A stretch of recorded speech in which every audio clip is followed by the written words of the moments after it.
The Battle of the Titans, the BMW 7 Series E38 and the Mercedes-Benz S-Class W140. Which is the better car? For us, there is a clear choice, but probably not for the reasons you would think.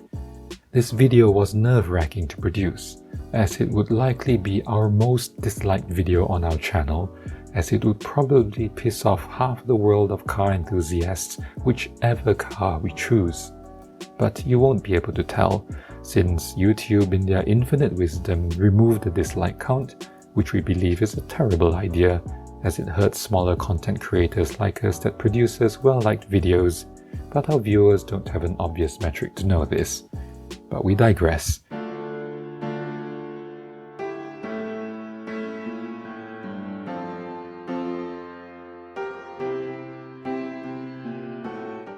So welcome to HNL Classics, YouTube's calmest car channel for all cars with timeless appeal. We're extremely humbled by how this channel has grown to more than 4,000 subscribers, and we can't thank you enough for your support and feedback as we strive to produce better content. Please do subscribe, as it helps motivate us to keep the channel going. Today, we will compare the Mercedes-Benz S-Class W140 with the BMW 7 Series E38 and determine which is indeed the best car in the world of the 90s. Both of these cars were titans of their time, representing the pinnacle of German automotive engineering.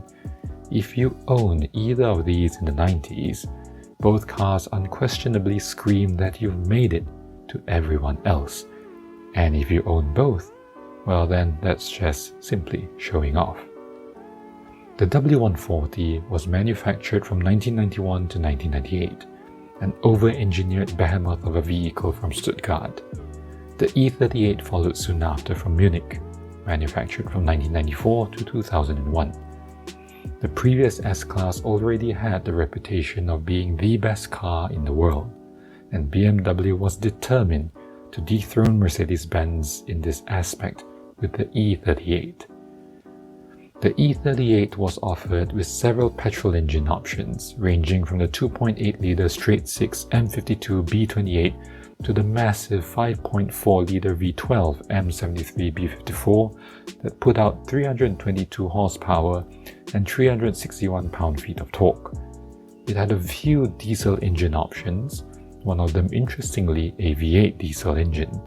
The W140 similarly had a diverse range of petrol engines, from the 2.8-litre straight-six M104 to the powerful 6-litre V12 M120 that put out 389 horsepower and 420 pound-feet of torque.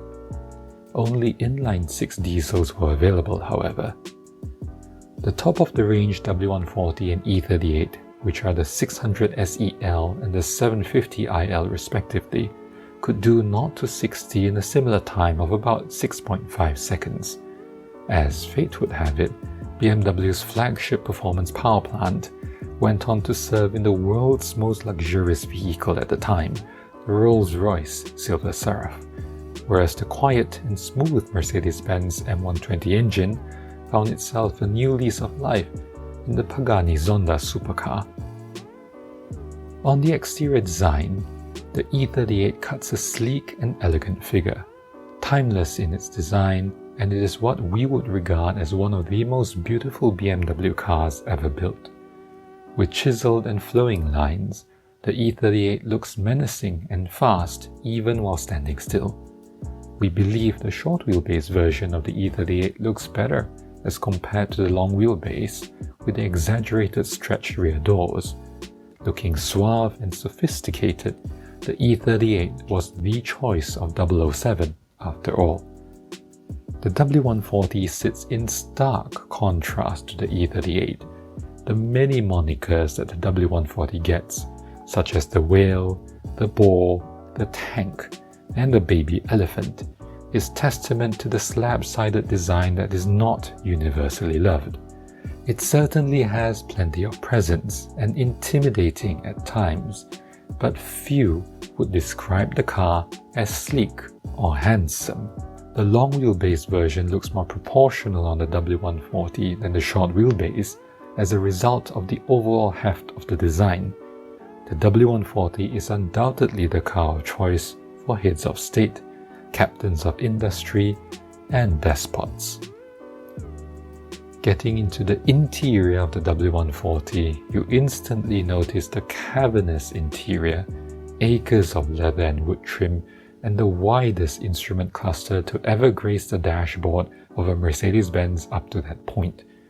The hood ornament seems miles away as you initially struggle to figure out where the four corners of the car are exactly. The rear seats feel like a lounge sofa, and everything you touch feels solid and of high quality. The E38 on the other hand has a completely different vibe in the interior. In the driver's seat, the E38 cocoons and wraps around you, making the car feel smaller than it really is. All the controls are exactly within reach, and the gauges in the instrument cluster are uncluttered, focusing the driver on what's important. The rear seats feel like bucket seats, and once you slide in, it is a bit of a challenge to slide out of them.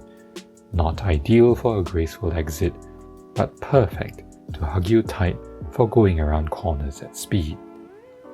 Speaking of speed, the E38 is unquestionably a driver's car. While the E38 is a large car, its quintessential BMW DNA is ever present. The steering is precise, the suspension firm yet comfortable, and the 5-speed automatic transmission delivers power to the rear wheels responsively. With such power and speed at your command, is there really a need for using indicators when changing lanes? Not to say that the W140 is a slouch, far from it. For a car that is large and heavy, it was quite the feat that it was so nimble. While the steering feels somewhat disconnected, there wasn't at any point where you would feel out of control, whether cruising on the autobahn or navigating a mountain pass. It felt planted and did an excellent job of isolating the occupants from the harsh realities that lie beyond the double-pane windows. So in summary, the E38 looks sharper, handles better, and is essentially a driver's car wrapped in a sleek, luxurious package.